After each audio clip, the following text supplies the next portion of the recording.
Today we'll be unpacking the new record lithium price achieved at the Battery Materials Exchange auction. With the recent insights provided, there's a few takeaways on the supply and demand dynamic, the current market pricing for lithium, and where the sector might head from here moving forward. There's been a number of different quarterly reports out from some of the leading lithium producers, including Pilbara and Allkem, and we'll be discussing some of the main takeaways from those. As we all know at the moment, the lithium price remains at an all-time high. In the short term, it seems like not enough supply can come online to satisfy the emerging demand, and it's quite a fascinating dynamic that we find ourselves in. So having a bit of a think about the fourth Battery Materials Exchange auction, better known as the BMX. To give you that contextual overview, the Battery Materials Exchange auction is Pilbara's innovative platform to sell uncommitted lithium spodumene concentrate to potential bidders. As you know, at this current stage, uncommitted, unallocated lithium is as rare as hen's teeth, really. There is a significant amount of demand and insufficient supply at the current stage, and so there's not a huge amount of spodumene available. But what's interesting about the BMX is it gives us an insight into the current supply and demand and the lithium pricing trends, particularly because the BMX auctions have been staggered over a period of a few months. So to give you that backdrop, this was the fourth Battery Materials Exchange auction. And just to give you that insight about how it's been progressing, the first auction was in July 2021, so not even a year ago. And that first auction had a highest bid of US $1,250 per dry metric ton. Interesting, we then go to the third auction, the most recent one before this past one. This was in October 2021, and the price had just about doubled to US $2,350 a ton. So you might be wondering, where did the fourth auction land? Where was the highest bid there? Bearing in mind the first one was at US $1,250 a ton. In under a year, this fourth auction had a highest bid, more than doubling the recent auction, with US $5,650 per dry metric ton. This is absolutely phenomenal. It was quite mind-blowing to see, and it really speaks to the trajectory and the demand in the lithium sector more broadly. A few interesting takeaways on that front. First and foremost, Pilbara stated that they envisage that auctions will be held more regularly as they begin to ramp up production and as more uncommitted tons become available. It's worth noting, as we mentioned, the majority of lithium is contracted, so uncommitted tonnage is worth its weight in gold, which is why we started to see the price being bid up significantly. And an interesting insight from the earnings call as well indicated that it was end users who were bidding up the prices, which speaks to the demand. It's not traders out there, and it's the current undersupply that we see in the markets.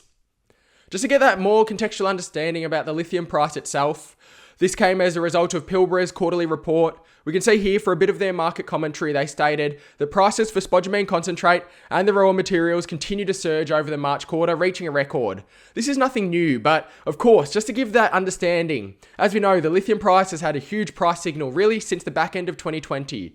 But in March last year, so 12 months ago, LCE was trading at US $13,400 a ton, but now we know it's up to $80,000 a ton. And Pilbara stated that the battery-grade chemical pricing continued to strengthen in this past March quarter, with current pricing dynamics suggesting that further increases in spodumene concentrate pricing is likely to be received for offtake contract sales during this current June quarter. This aligns as well with their fellow peer, Allkem. They stated that they plan to increase lithium production threefold by 2026.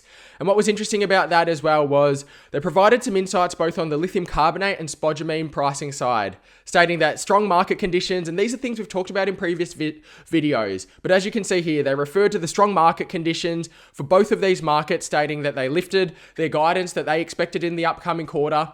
And we're seeing this across the sector and the industries, where forecasts and guidance continue to be raised as demand continues to come into the market. This, of course, builds on another one of their peers, Mineral Resources. MinRes also uplifted their production. They're trying to restart as quickly as possible, bringing on another train. And all of this speaks to the demand in the current market and supply that at this current stage can't come online fast enough. And so with all of that discussion then, you might be wondering, well, where does the industry go from here? What's the next steps?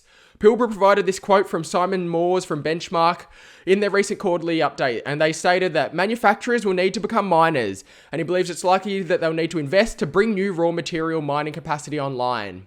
This aligns fairly closely with Elon Musk's recent tweet that I'm sure many of you saw, where he stated lithium prices have gone insane. It's likely that Tesla may have to consider going upstream, whether it's into the mining or the refining.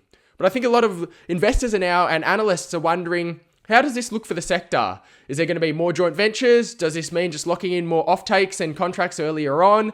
Potentially, will we see acquisitions of some companies that are currently producing, or investments into earlier stage tenements, or potential opportunities for these OEMs and manufacturers to invest into greenfield operations? There's a lot of questions. There's obviously implications for many stakeholders and players within the broader EV battery materials supply chain. So it'll be interesting to see how that plays out. But it is worth noting that there's so much focus in the raw materials because, of course, to bring online a gigafactory, that can be done in as quickly as 2-3 years. But the raw materials that will have to feed into this, and it's not exclusive to lithium, we're talking graphite, nickel, other raw materials as well. These projects can take 3, 4, 5, 6, 7, 8 years to come online. And this is why we're seeing the supply and demand imbalance at this stage. Of course, this is not going to go on forever. Eventually, the cure for high prices is high prices because you do start to see a supply side response. It's going to be fascinating to see where we reach that equilibrium and where the lithium prices do end up settling. But for now, in the short to medium term, it looks like there's not enough supply to currently come online. And Elon Musk really did sum that up nicely when he stated any entrepreneurs looking for opportunities should consider lithium. He mentioned that margins are just about software margins at this stage, and as we know, with the price so high, he's not far off the mark. He did say it basically tongue in cheek, but he stated that for anyone who likes minting money, they should consider the lithium sector. It's going to be a fascinating one to watch. We'll continue discussing it all. Let us know your thoughts, and if you're interested in another deep dive about the broader lithium market, here's another video that you can check out after this one. A big thank you for joining us. For now, stay well and happy investing.